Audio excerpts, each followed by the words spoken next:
இந்த கிறிஸ்டினா என்ன பண்ணாங்க, ஆண்டவர்கிட்ட மன்றாடினாங்க.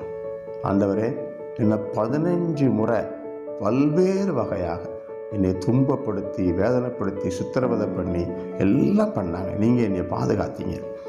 ஆனால் எனக்கு என்ன ஜெபம்னா, உங்களுக்காக புனித மறைசாட்சியாக நான் சாகணும். எனக்கு அந்த அருளை கொடுங்க. ஆண்டவர்கிட்ட கேட்குறாங்க, புனித மறைசாட்சியாக உங்களுக்காக சாகணும், அந்த பாக்கியத்தை எனக்கு கொடுங்க. அந்த கவர்னர், 3வது இந்த கவர்னர் என்ன பண்ணுறான், இவங்களை அம்பு எய்தி கொள்ளுங்க அப்படின்னு சொல்லிட்டாங்க. கூட்டிகிட்டு போகிறாங்க, அம்பு எய்கிறாங்க. அம்பு நெஞ்சில் பட்டு அங்கேயே மறைசாட்சியாக செத்து போகிறாங்க. அப்போ அம்பு எய்ததுனால சாகலை. இந்த கிறிஸ்டினா கிறிஸ்துவுக்காக நான் புனித மறைசாட்சியாக சாகணும் அப்படின்னு ஜெபம் பண்ணாங்க. அதனால் ஆண்டவர் அவங்கள புனித மறைசாட்சியை ஏற்றுக்கிட்டாங்க. கனிவும் இரக்கம் நிறைந்த அன்பு இறைவா, உம்மை பணிந்து வணங்கி உம்மை ஆராதிக்கிறோம்.